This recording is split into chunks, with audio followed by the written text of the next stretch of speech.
میرا خیال ہے کہ کسی صحافی کو رہنا بھی نہیں چاہیے، مطلب کمپرومائز نہیں کر سکتے پاکستان کے دستور کے اوپر. جو کوئی دستور کی خلاف ورزی کرے گا تو اس پر اگر آواز اٹھانے جوگے ہوئے تو ضرور اٹھائیں گے، اگر پھر نہ چپیں گے تو اگر مطلب جتنی اپنی حیثیت اور اوقات کے مطابق آواز اٹھانی چاہیے، ہر کسی کو اٹھانی چاہیے.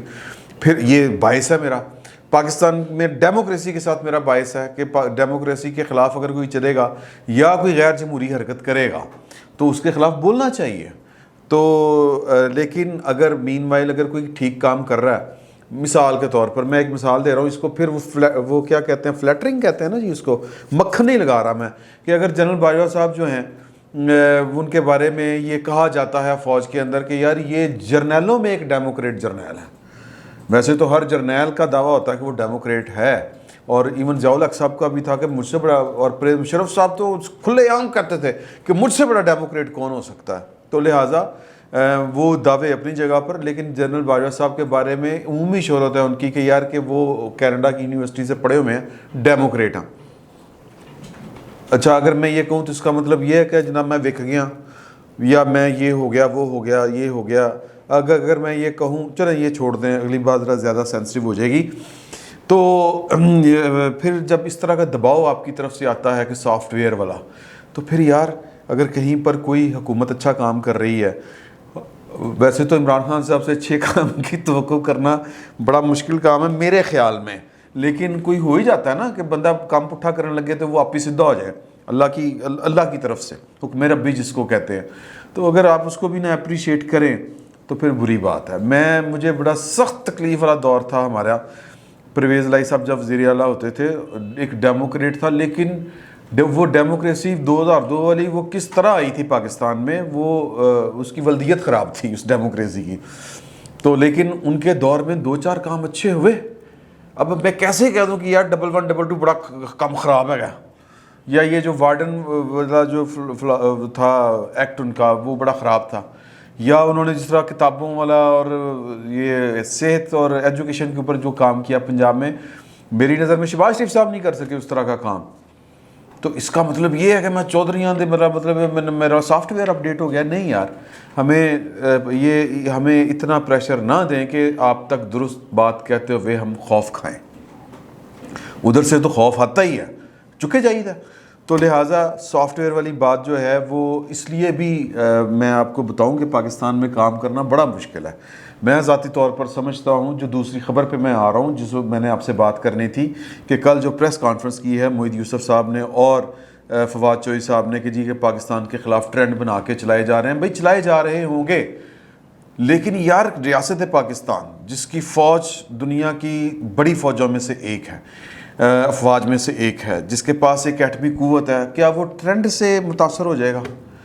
میرا یہ سوال ہے. اب اس طرح کا جب سوال کریں گے تو میں ویسے ایک بات کہہ رہا ہوں کہ ہم بھی وہ غداروں کی فہرست میں شامل ہو جائیں گے، کیونکہ وہ جو رپورٹ انہوں نے جاری کی ہے گورنمنٹ نے کہ جی کہ پاکستان کے اینٹی اسٹیٹ جو ٹرینڈز چل رہے ہیں اس میں پاکستانی بھی کر رہے ہیں، وہ اتنے نلے ہیں یہ رپورٹ تیار کرنے والے کہ بہت سے لوگ جو اس ٹرینڈ میں جواب دے رہے تھے پاکستان کی طرف سے، پاکستان کی وکالت کر رہے تھے، سینکشنز آن پاکستان اس طرح کر کے کوئی ٹرینڈ تھا، جس میں وہ محب اللہ صاحب جو ہیں ان کے افغانستان کے قومی سلامتی کے مشیر، افغانی نائب صدر امر اللہ صالح اور وزیر دفاع بسم اللہ نچھائی، پروڈیوسر صاحب کو چھینک آئی ہے، اللہ رحم کرے کرونا نہ ہوئے. تو وزیر دفاع بسم اللہ محمدی صاحب، یہ انہوں نے بھی اس ٹرینڈ میں اپنا حصہ ڈالا. تو بات یہ ہے، میں اس طرح کہتا ہوں کہ اس میں جنہوں نے وکالت کی ہم نے ان کو بھی اسی کھاتے میں ڈال دیا. تو پائن پاکستان یہ ایسے، حبیب اکرم صاحب وہ ان کی ایک فلاسفی ہے کہ یہ نلائکستان ہے، یہ نلائکوں کا ملک ہے. یہاں پر پاکستان میں ایک ریڑھی والے سے لے کے بلکہ ایک کلرک سے لے کے صدر پاکستان جو ہیں وہ نلائکوں کی ایک لائن لگی ہوئی ہے. اور صحافیوں میں بھی وہ اسی طرح ہی کہتے ہیں کہ پاکستان میں جو ایک عام رپورٹر سے لے کے اور ایک اعلیٰ مدیر تک اس وقت، ویسے تو ماضی میں بڑے بڑے لوگ ہو گزرے ہیں، تو اسی طرح ماضی میں پاکستان کے بھی بڑے بڑے لیڈر ہو گزرے ہیں اور بڑے بڑے لوگ ہو گزرے ہیں، لیکن یہ میری فلاسفی نہیں ہے، حبیب صاحب کی ہے کہ نلائق. اور یہ ثابت کر دیا انہوں نے رپورٹ جاری کرتے ہوئے کہ جو پاکستان کی وکالت کر رہے تھے ان کو بھی آپ نے پاکستان کے اینٹی اسٹیٹ لوگوں میں شمار کر لیا. تو وہ ایک بندے نے ٹویٹ کیا یار خدا کا خوف کریں, پاکستان کے حق میں بولنے والا بھی آپ کی نظر میں غدار ہے. تو اتنی بیوقوفوں کے جمگٹھے میں جب وہ ایک ڈکیتی ہو رہی تھی نا, تو ڈکیتی کے دوران جو تھا وہ ایک جو ڈکیت صاحب تھے وہ جناب وہ کانپ رہے تھے بندوق پکڑ کے. تو وہ خاتون جو تھی تو انہوں نے کہا کہ ڈکیت بیٹا ذرا حوصلہ کرو, حوصلے سے گولی نہ چلا دی. تو ہمارا تو حال یہ ہے کہ ہم تو ادھر سے بھی جاتے ہیں پھڑکتے ہیں, ادھر سے بھی پھڑکے آئے جاتے ہیں کہ مطلب نلائق لوگ بیٹھے ہوئے ہیں, وہ جو جھاڑو ایک جیسا ہی پھرتا ہے یہاں پہ. تو پائن بات کرنے کا مقصد یہ ہے کہ ہاتھ تھولا, یہ سافٹ ویئر کے چکر میں نہ پڑیں آپ. کبھی کوئی کسی کی اچھی بات بھی ہو سکتی ہے, کبھی کسی کی کوئی بری بات بھی ہو سکتی ہے. کوئی مطلب مجھے نون لیگ کا یہ فیصلہ بالکل ٹھیک نہیں لگتا کہ یار کہ اب آپ وہ جو ہے وہ پیپلز پارٹی نے جو آپ کو فلاسفی پیش کی تھی اس پہ عمل کر لینا چاہیے تھا. اب یا تو آپ کا ٹارگٹ ہی نہیں تھا عمران خان صاحب کو ہٹانا, اگر ٹارگٹ تھا تو پھر غلطی کر گئے. تو اس کا مطلب یہ نہیں ہے کہ میں پیپلز پارٹی کی حمایت کر رہا ہوں, وکالت کر رہا ہوں. تو بات خبر پہ آ جاتے ہیں. تو یہ جو ٹرینڈ چل رہا ہے کہ جس میں یا جس ٹرینڈ پہ یہ پریس کانفرنس ہوئی, حضور اعلیٰ پاکستان کو اپنا کام کرنا چاہیے. یہ کوئی طریقہ نہیں ہے, کیونکہ یہ بات ذہن میں رکھے گا, کتوں کے بھونکنے سے نہ قافلے والے مرتے ہیں نہ ہاتھی مرتے ہیں. قافلے چلتے رہتے ہیں بشرط یہ کہ امیر کارواں جو ہے, جو سلار قافلہ ہے, سلار قافلہ سے سپہ سلار کا نہیں ہے میرا مطلب, سلار قافلہ ہمارا عمران خان صاحب ہے نا, میر کارواں عمران خان صاحب قوم نے منتخب کیا ان کو. اس کی ڈائریکشن ٹھیک ہے کہ اگر تو ان کو لگتا ہے کہ پاکستان کے اوپر کوئی 20-30 ہزار بندہ بھونکے گا, یا میں معافی چاہتا ہوں یہ بھونکنے والے سے, یا تنقید کرے گا, تو ہم جو ہیں وہ اس سے گھبرا جائیں گے. تو پھر پاکستان کو اپنے بارے میں سوچ لینا چاہیے, یا پاکستان کے بڑوں کو سوچ لینا چاہیے کہ یار کہ یہ عجیب فلاسفی ہے. وزیر اعظم صاحب کہہ رہے ہیں کہ اپنی ناکامیوں کا خود اعتراف. وزیر اعظم صاحب کہہ رہے ہیں کہ جی کہ وہ امریکہ نے ہماری جگہ پہ پارٹنر انڈیا کو بنا لیا ہے, تو پھر ہن اسی کی کریے. تو یہ تو آپ کی ناکامی ہے.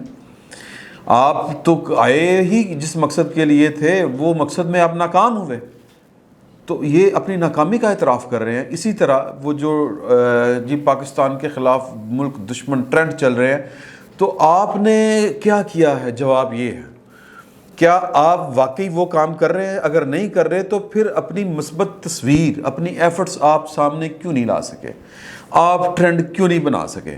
آپ کے ہاں ٹرینڈ صرف یہی بنتے ہیں, آپ کے سائبر کرائم اور دجے تجے جو آپ کے وہ سوشل میڈیا ہاؤسز ہیں, جو سیل ہیں, وہ کیا صرف صحافیوں کو اٹھانے اور اپوزیشن کو تننے کے لیے بیٹھے ہوئے ہیں کہ جی ٹرینڈ چلا دو کہ مریم فلاں, مریم یہ, تو مریم غلیظ ٹرینڈ. آپ کو ان کے علاوہ آتا کیا ہے؟ آپ تو ٹیکنیکلی ان کا جواب دینا چاہیے تھا آپ کو. مثال کے طور پر انڈیا نے وہ والی جو وہ ڈس انفارمیشن لیب جو بنائی ہوئی تھی, ڈس انفو جس کو کہتے ہیں, جس کا انہوں نے ذکر بھی کیا ہے, تو اس کے جواب میں آپ نے کیا کیا؟ جواب میں تو ٹرینڈ آپ کے ہاں تو بس یہی چلتے ہیں کہ جی کہ وہ نواز شریف چور بیمار, زرداری چور بیمار. آپ نے ابھی تک انڈیا کو کیا جواب دیا ہے؟ اتنے بڑے بڑے وہ جو انٹرنیز رکھے ہوئے ہیں, وہ کس کام کے لیے رکھے ہوئے ہم نے؟ پوری وزارت اطلاعات و نشریات, اس کا مقصد کیا ہے اگر وہ اس پروپیگنڈا کا جواب نہیں دے سکتی؟ اور دوسری بات, میں آپ کو ایک بات بتاؤں کہ آپ بڑی آسانی سے آپ نے پاکستان کے پی ٹی ایم والوں کو آسانی سے غداروں کی فہرست میں شامل کر دیا کہ جی کہ ان کو انڈیا سے سپورٹ ہو رہی ہے. ان کی شکایات دور کر دیں, سادہ سا فارمولہ ہے, معاملہ ٹھیک ہو جائیں گے. سیاسی معاملات ہیں, اور ان کو اب مسئلہ یہ ہے پاکستان میں کہ جو گڑبڑے ہیں وہ تو ہم نے ٹھیک نہیں کرنی, رویے ہم نے ٹھیک نہیں کرنے. رویے سے مراد یہ ہے کہ اپنا کام نہیں کرنا, مطلب انی پانی ہے. اب اس پر اگر کوئی اعتراض اٹھائے, میں ایک سوال پوچھتا ہوں کہ وہ جو سینکشن پاکستان جو ٹرینڈ چلا ہے وہ افغانستان میں ہماری ناکام پالیسی کی وجہ سے چلا ہے, تو ہم 20 سالوں میں کوئی پالیسی کیوں نہیں بنا سکے افغانستان سے متعلق؟ ہم آج بھی اتنے ریلیکٹنٹ کیوں ہیں کسی ایک سائیڈ پہ ہوتے ہوئے؟ نیوٹرل رہ کس طرح سکتے ہیں آپ دو متحارب گروپوں کے درمیان؟ اور وہ بھی ایسی صورت میں کہ آپ کے وہ ہمسائے میں بیٹھے ہوں اور تاریخ ہو. یا تو ہو نا کہ آپ نے 70,000 بندے نہ مروائے ہوں اپنے، یا اس سے پہلے آپ نے وہاں پر جہاد میں لوگوں کے بچوں کو نہ بھیجا ہو.